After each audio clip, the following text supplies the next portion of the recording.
So y'all, these pitch meetings are always so hilarious. I am excited to check out this one for Black Widow. Like, hey, let's check it out, y'all. But what's going on? My name's Leo Rydell, and welcome to Geekly Goods, where we talk the latest in movies, TV, anime, with a little sprinkle of gaming in there for you guys as well. Let's check out this meeting for Black Widow, the pitch meeting by Rant. Let's check it out, y'all. I'm excited. Spoilers ahead. So, you have a movie for me? Yes, sir, I do. I was thinking we could do a Black Widow movie. Oh, did you not see Avengers Endgame? 'Cause I have terrible news. No, I did see that movie, actually. Okay. Yeah, see, I figured we could set the movie a couple of news. years in the past, you know, when it would have made more sense to make it. Oh yeah, why did we wait so long to do this? Well, remember that whole leaked email situation with the old Marvel Studios head Ike Perlmutter, where he was like, female-led superhero movies don't make money, and he listed Ike a bunch of Perlmutter. examples. Nope, stop. But then Wonder Woman was a success, so I was asked to take a look at our female character roster again. Stop talking. Oh, sorry, are we not saying that out loud? We're gonna take that again, okay? Why did it take us so long to do this? I don't know. Oh, fair enough. Better late than never, I my guess. gosh, yeah. let's So go. tell me about the movie. Well, I figured we could get more grounded with the Black Widow movie, you know? We're gonna do a more grounded movie about the lady who jumped off a cliff on planet Vormir after a red-faced war criminal who's now a space ghost explained my that was the God, only way to dude. get her hands on the magic rock she wanted before a muscle-bound purple alien got it my and completed God. his power glove.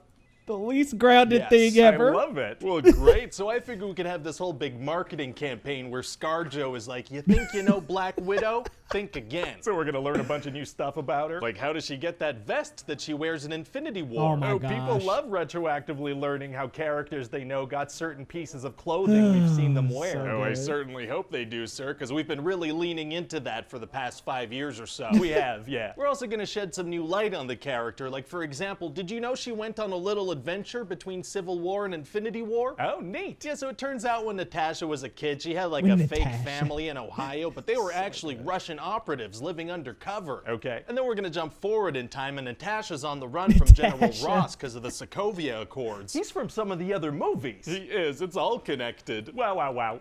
So she heads to the safe house in Norway and unknowingly picks up a little box of vials of antidote. An antidote? Yeah, see, it turns out her fake sister my Yelena was also a widow operative being chemically controlled by this place called the Red Room, right? Right. And she ended up coming in contact with this stuff called the Red Dust, which freed her from her mind Red control Dust. agent. Ah, gotcha. So Natasha's unknowingly driving with Natasha. this stuff, and suddenly a massive explosive hits her this car is and such a flips it a good bunch of part. times. Oh my God, is she okay? Yeah, I mean, she's a superhero, right? Yeah, but that sounds like something that would probably kill a non-superpowered being, and Natasha doesn't have superpowers. Oh, yeah. Whoops. Whoopsie. Okay, so to be honest, now that I think of it, there Whoops. are several scenes in this movie where, as a non-superpowered individual, she should definitely be killed, but she's not gonna. It would be better story-wise if she didn't die. Yeah, because we already know when she dies anyway, so then she's gonna get attacked by this villain called Taskmaster. Oh, people love that character. Yeah. Very cool mimicking capabilities, entertaining personality. Yeah, so I figure we could do like a Deadpool kind of thing. Yeah, bring a character that people love to the big screen in an enjoyable way, sure. No, I meant like a Deadpool and X-Men Origins Wolverine kind of thing. Oh, turn the character into a mind-controlled killing machine with no speaking lines or Yeah. personality traits. Yeah, that works too. Great. So then what happens? Well, Natasha escapes with So the true vials with and the goes to see Taskmaster. her fake sister, and they Not start well fighting when they executed. see each other. Why? Because it's been a couple of minutes since the last action scene. Gotcha. And so Natasha finds out that this No bad reason. Russian guy Dreykov, who she thought she killed years ago, is actually still alive and still running the Red Room. Okay. And by the way, I was thinking we could get Ray Winstone to play him. Oh, he's great. Can he do a Russian accent? Doesn't matter. It matters a little. Nope, so then they realize they need to break their fake father Alexei out of jail because he probably knows where the Red Room is. All right. So then these guards fire hundreds of bullets at Yelena, who's in a helicopter, and Natasha jumps down to help her dad. Very exciting. So then they all manage to fly away just as an avalanche is just destroying the prison. Well, thank God the hundreds of bullets didn't affect the helicopter in any way. Yeah, it worked out great. So I guess a bunch of people are probably killed in that avalanche, huh? Were they all bad guys?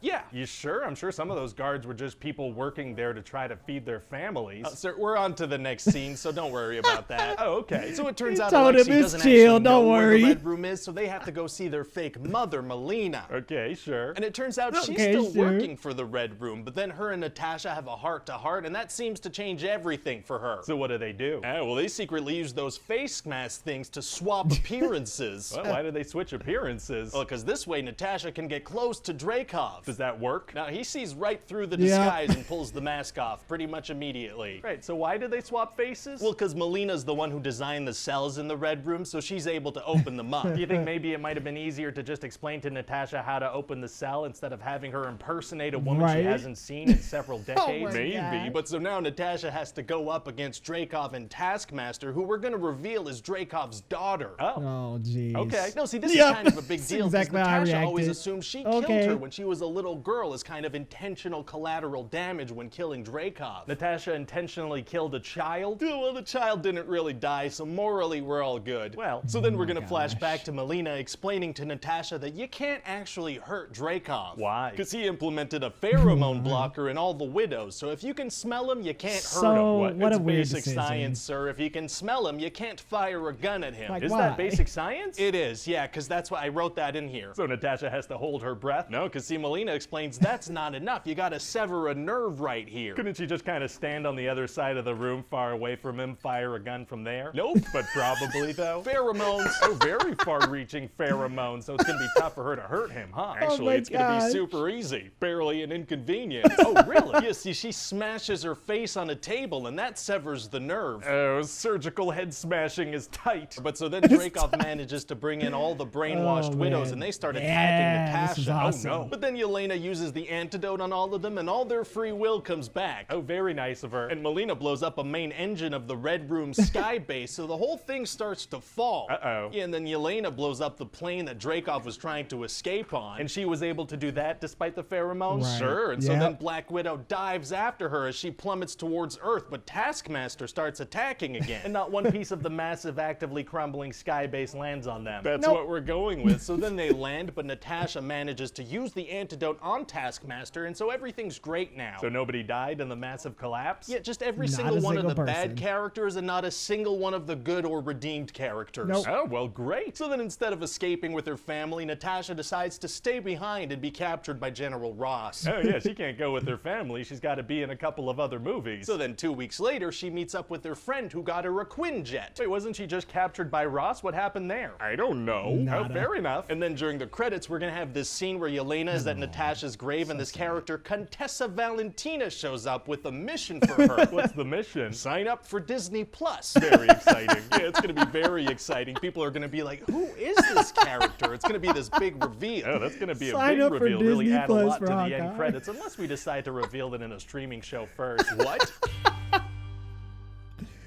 Oh my goodness. Hey everybody, Ryan here. Hope you enjoyed that. Oh my god, guys. Oh man, these always tear me the hell up. Ryan George does an excellent job of just breaking down the movie exactly how it is. For even the weird kind of bad writing that goes into it, you see some of the flaws when you watch these videos because you're just like, wait, she totally stood across the room and shot Drake off like from afar. But man, well done as usual. You guys let me know down in the comments what you thought of this pitch meeting. Look, I absolutely love these, and I'm definitely going to try to start reacting to each one. I end up kind of doing one here, one there. Typically, I do the Marvel ones, but I'm going to try to come back to these and do them more often, guys. So stay tuned on the channel, and thank you so much for tuning in to this reaction. Guys, if you're new to the channel, be sure to hit that subscribe button for your boy Leo Rydell, and we'll see you next time on Geekly Goods.